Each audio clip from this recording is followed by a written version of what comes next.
I want to know what Alex Eubank has to say about why your chest won't grow. That's, I mean, look, I'm not a savant, right? Like my Instagram is, or my YouTube is nowhere near what Alex's is. So kudos to him, and I could learn a lot from him. But 7.3K after 5 hours, I feel like that's really underperforming. Let's check out what is going on here, because I the first comment, how to grow your chest, hop on test. Yeah, it's crazy, man. Crazy. Let's see what he's got to say. I'm actually very curious. 6.4 beta alanine, which is crazy. I'm probably gonna be so itchy.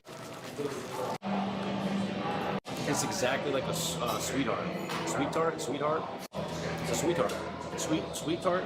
When we were walking in, it's so funny because like a lot of the people, I've been doing this for 5 years now, but a lot of the guys that are like older, the jacked up bodybuilders or whatnot, who like, I just know like blue collar, like, you know what I mean? Like they work hard.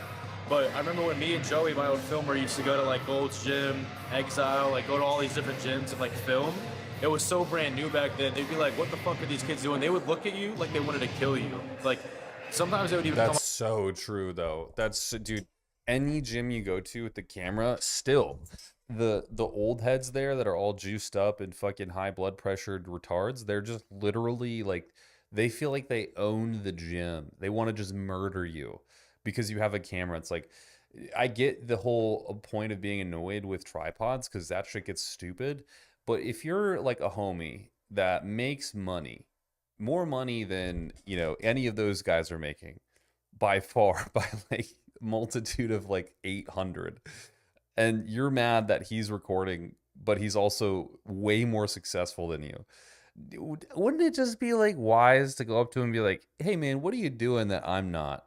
Instead of being like the prick who's like, what the get out of my, it's just the dumbest fucking thing I've ever seen. Like these old head, high blood pressure, no hair, half an ass. And sorry if that's some of you in here, but for real, it's just so drawn out and old. Like that mentality is over with, dude. come out to us and like get mad at us for filming. And it's just so funny. It's just so funny like coming back because like obviously it's worked out for me. I know a lot of you guys too like are probably second guess filming in public because you're so worried about other people's opinions. If I would have let like just their looks or whatnot define me and make me like afraid to pick up the camera, I would still be detailing cars at a Honda dealership. I haven't done one of these in a minute. I'm gonna be showing you guys what I do to grow a bigger chest. But the thing is, I made a lot of these videos, but I myself have changed a lot. All right, I figured I would do a little bit of a voiceover instead of me just showing hardstyle music because I actually want to add in some value to you guys. So, number one thing going into this, realize that there's no certain exercise that's going to get your chest bigger. Rather, This is Alex Eubank, Josh.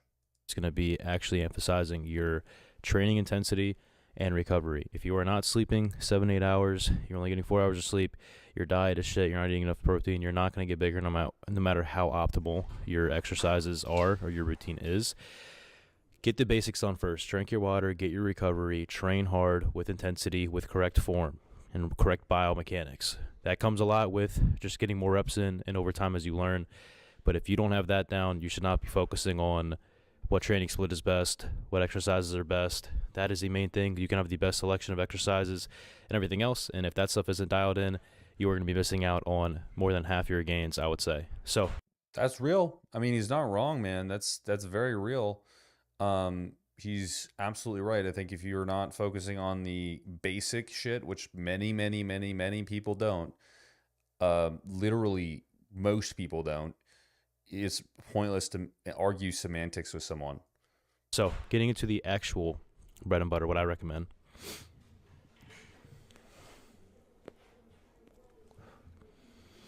Favorite cigar right now, Padron.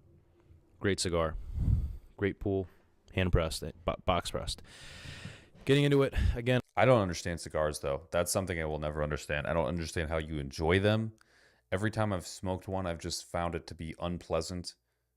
Like it's so weird. I just have no enjoyment with it. I don't know. I always will say prioritize incline movements. It is the best thing that you should probably do for your chest. I think that it's great because it also hits your front delt quite a bit, so it helps with that side chest pose, gets your front delt kind of built up as well, ties in with your upper chest. A lot of people have a lagging upper chest as well. I always start my pressing. So, interesting feature here. There is no upper and lower chest. I think most of you guys know this, though. You just have a chest. Like you have fibers that attach at different areas. Like you have fibers that attach to your clavicular head versus your sternocostal, like that. Yeah, like you have fibers that attach here and fibers that attach up here, but that doesn't mean they're not contracting when you're pressing in a different capacity. Like if I press down, I'm still contracting all the fibers. You could feel they're hard. They're still being shortened. If I'm pressing up, they're still hard as they are on the bottom too. They're still being shortened. So like the concept of you're trying to train your upper chest versus your lower chest, it's so indifferent. It doesn't make any sense to say that. What I would tell people, and also he's training at far too high of an incline here. You want to lower the incline significantly. What you want to do is just train your chest in the way that you feel it best. If that is doing a flat press, then do a flat press. If that's doing an incline press, then do an incline press, much lower than this, but an incline press. If it's doing a decline press, which is one of my preferred methods, do a decline press. But you're not going to grow a chest independently of, what you're not going to get your upper chest grown compared to your lower chest. I don't train my lower chest yet. I have like gorilla titties. It's like it's just a silly concept to me. I just don't understand the whole upper, because it's one muscle. Like it attaches the same, inserts at the same location and attaches at several locations, but it's going to be all flexed. Just a side tangent, but I think it's really important. Pressing movement with some kind of incline movement, and then I usually do flat second. I like dumbbells over barbell primarily because you get equal load on each arm, prevents imbalances, as well as a little bit of better of a range of motion. Bars sometimes can stop the path you're hitting. I feel like it's just more natural when you do dumbbells. I think it's more superior. I think it's better for injury as well. Second movement, I like to do a plate loaded. I would argue that dumbbells are better for grip because you can do more of a neutral, like half neutral grip. But I would also say that they're more risky for injury because there's no stability at all. You have to kick the dumbbell up and then push it up independently, where the bar is like you're pushing simultaneously. There's a lot more stability with moving both arms versus just one arm. But if you move one arm with, a top load on it, like my bench press for dumbbells is like 145 pounds. If I do that, my arm is, like I have to be very meticulous with how I get that weight up. I wouldn't say it's 100% as safe as or safer than a bench press. Flat press. The reason why I like plate loaded is because now, rather than have to focus on stabilizing the dumbbells or whatnot, here you can focus primarily on training heavy with intensity. You can incorporate different things in it, like drop sets, although I don't do them as much anymore. But I like these plate loaded ones because all you're focusing on is just stretching and squeezing your pecs. It's simple. There's nothing else to think about. There's two ways to grow your chest, either doing a fly variation or a pressing variation. Do not overcomplicate it. Don't do pullovers. I think are too old school. Just pressing or a fly. Always start with pressing movements because you're going to be able to recruit the most amount of muscle fibers. Mechanical tension and progressive overload is key when it comes to growing any bigger muscle group, especially a bigger body part like your chest. So again, plate loaded, I think is. I mean, there's a lot of flaws in that statement, to be honest. So, but I do agree with him generally that a machine chest press variation is very good because any movement you can create more bracing, more stability. You have more control over firing that muscle in an isolated fashion, which means you're placing more mechanical tension onto that specific fiber that you're trying to train, or fibers. So in that case, yes. But in the case of starting with pressing, I don't think that's absolutely necessary because who said that you recruit more fibers via a chest press versus a chest fly? I don't think we even have data on that. Maybe I'm wrong. I could be very wrong, and someone please call me out if I am. But at the end of the day, I think that you basically can choose the things that you do best and stick with those. I think is superior than some other movements. Like I wouldn't go do a dumbbell incline press and then go and do like a flat barbell. I think that's just like counterintuitive.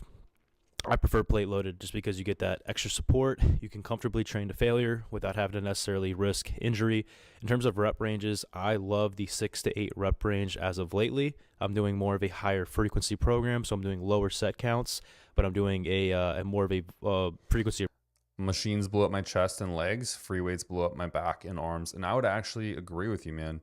I think free weights are a great way to blow up your arms because when you do, let's say like you do back training, with free weights, you're also training your biceps and your forearms. And you're getting a lot of extra load in there. And I think because your shoulders and generally your legs and your chest those are really susceptible to injury if you think about it. Like, it's very easy to tear something in your shoulder, or to fuck up your rotator cuff, or to cause back problems, or to fuck with your knee.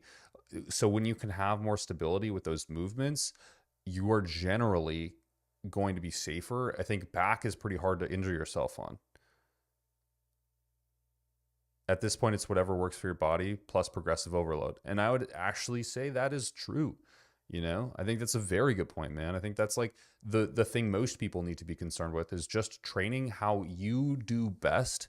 As long as you're training really, really, really, really hard, and you're training with progressive overload, you're probably going to grow. The rest is just semantics that probably don't need to even be there.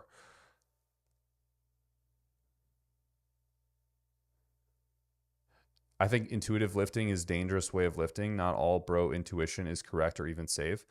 I think bro intuition can be dangerous if you're on a copious amounts of androgens and your confidence is sky high. Yes.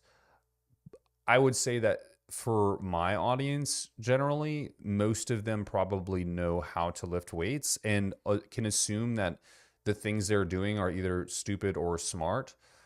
I would say that most the idiots who are absolute gearheads are maybe not so smart, though. Like the guys who take gear and just train, they don't know how to train. That's a very large population size too. Frequency approach. So training each muscle group 2 to 3 times per week rather than just once a week. So therefore, I do a lower set volume. So I'll do 2 sets per part, 2 sets per exercise when I'm training here. And then I just do roughly around 6 to 8 reps, training really, really heavy, very, very intense. And I find that over the course of the week, when I hit the same body part 2-3 times a week, I get the same growth. Whereas if I was doing like 4 sets of 8 to 12. So I like training this way. It's more fun for me. I feel like you end up seeing more gains in progressive overload because you're training that in that lower rep range. So I tend to feel like you find yourself getting stronger faster that way. Last exercise, I'm getting ahead of myself, doing some sort of fly. This is a plate loaded fly. And then I did a cable fly after this. People need to stop knocking off the machines. They can get the job done, period. Yeah. I favor machines, man. For one, honestly, for me, it's a setup thing. It's so much easier to get into the movement and get out of the movement. I don't have to load and unload all the plates. I don't have to move all the shit around. I don't have to find a bar. I don't have to, it's just like find the weight on the stack, pin it, and fucking push. It's like super simple. Whereas, if I'm in a fucking crunch, dude, and I don't have time to kill, like, you bet your ass I'm not fucking stacking this 8-plate fucking leg press to do the shit I need to do. I'm going to go use the machine leg press. And even if it's too light, which most of the times it's not, because the mechanical leverage is actually pretty unfair, then I slow the rep ranges, or I slow the rep down. Like, I don't go crazy with it suicidally fast, I think it's a really great way to train fast and correctly, because it basically, machines, what they also do is inhibit you from doing things wrong. Yeah, get in. Yeah, go to first open machine and get it done. Yeah, that's what I think most people need to do. And it sucks because, I build programs for people, but I tell people all the time, like, I think training is the least important thing that you can focus on. As long as you have the big picture items there, like we talked about, progressive overload, tension, and which tension implies proper form, you're good to go, man. Train 6 to 12 sets, somewhere between there for each muscle group. You're good to go. The rest lies within manipulation of diet, manipulation of supplements, health, and obviously pharmacology. That's where the majority of your results will come through. The saying, 80% of the physique you have is built in the kitchen is probably incorrect, because I would argue it's maybe even 90%. I mean, exercise choice and training. There's really not a huge difference. I like the plate loaded fly or a pectic because, again, you get that stability aspect. When you do one of those like standing cable flies, which you see that I'll do, I still like them, although, again, you have to focus on bracing your core. You have to focus on a lot more than just your pecs. I like stuff that's super, super easy, and it's not going to have a I really like this chest fly, though. It's like, I like how it goes down, because a lot of chest flies actually have your arms going up. This is much more natural in terms of like how your chest is supposed to truly function. Easy fatigue ratio to the rest of your body. What is it, stimulus to fatigue, whatever you call it. So I like doing stuff that's seated when I'm doing a fly. I like to end with flies now. Before, when I started, my philosophy's changed. I used to start with a fly. Now I end with it just to get a really good pump, get some blood in there. I used to do it for pre-exhausting, although I feel like that messes up my pressing movements, so I don't do it as much now. Yeah, and then I just finished off with a little bit of shoulders, which I know this is a chest video, so I'm not going to get into detail much on this, but I am training this is my new split I'm doing. As my fitness coach told me at 16, bodybuilding and hormones are like soup and spoon. Yeah, it's so accurate, man. It's not a competition of who can lift the most. It's a competition of who can inject the most drugs. A push-pull leg, upper lower. So it's a 5-day split. I take rest days whenever I feel like I need it, and then I just repeat the process. So push, pull, leg, upper body, lower body. Repeat. Am I the only one that can't work out when I leave my headphones at home? No, there's a lot of people like that. But I'm a psychopath. I don't work out with any headphones. I like the ambiance of the gym. I used to love wearing headphones, and then I graduated to like wearing my headphones but not playing things. And then I graduated into just not bringing them at all. It's very interesting. Repeat. Push, pull, leg, upper body, lower body. So that's the split that I'm doing, taking a little bit away from both of the splits that I like. Sometimes I like having a little bit more of a higher volume day because you get a better pump. It's a little bit more fun at times. The upper lower is primarily just like lifting heavy and very, very intense. So that's what I've been doing lately. I think Alex listens to my content, man. I won't even lie, because I talk about shit like this all the time, like training an upper lower, using intense low repetition kind of workouts. He's saying he trains 6 to 8 rep ranges. That's what I always say to train in. He's saying he trains heavy now. It's what I say to train with. Very interesting. That's what I do to grow a bigger chest. Now we're going to run a little hard style montage just for the posing. Let's get into it.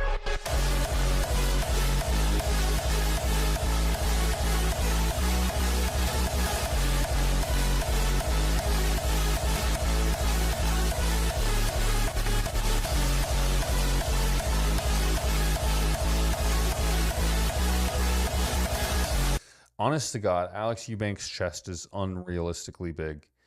Like, it is so full, it doesn't even make sense. It doesn't have separation down the middle because it's so full. I've never seen a human that's his size, yet has the size of his chest.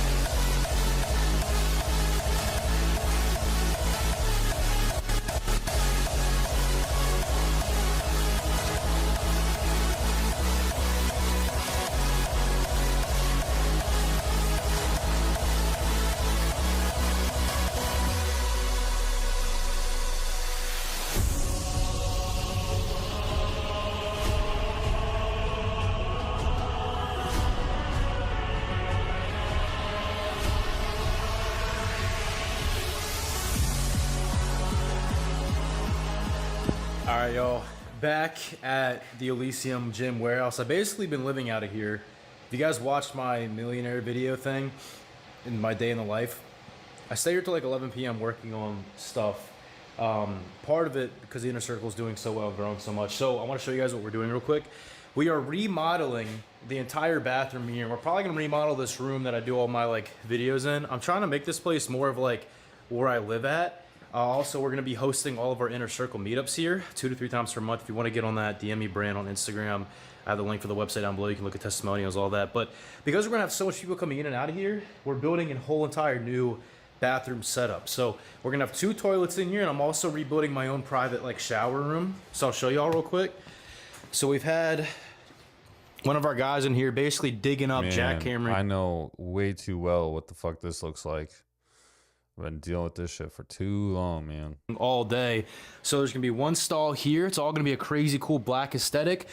One stall there. We're gonna have a crazy mirror with some insane downlighting. Full body mirror right here for cool content pictures. And this is gonna be my own private personal bathroom shower. So I'm gonna have a 6 shower there with one of those like overhead rainforest like shower heads that drop down from above you. Over here, this is where I sleep at basically. So we're going to I game here, I film videos here, and I sleep here. So the goal with this room is we're going to expand it out, knock this wall down, and extend it out a few more feet. So I have more room to probably end up putting like an actual legitimate bed in here. Although this couch is extremely comfortable. I sleep better than here on majority of beds.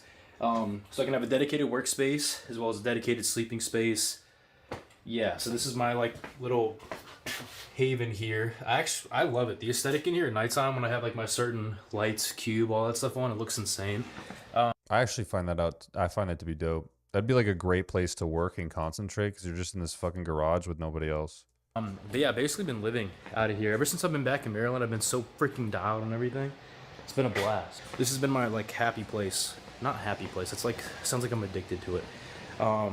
I feel like an old head. I just enjoy smoking a cigar after a long day of work. It's my like little. Do you guys know where is mini- Maryland in New York? Maryland, New York. Is that where he is? I'll look it up. Where does? Because it doesn't look like it's cold. So he moved to Charlotte, South Carolina. Then he moved to Florida. Said he bought his dream house. Then he moved to Nashville. Where's Maryland? Oh, the state. It's not a city. He lives in Maryland, the state.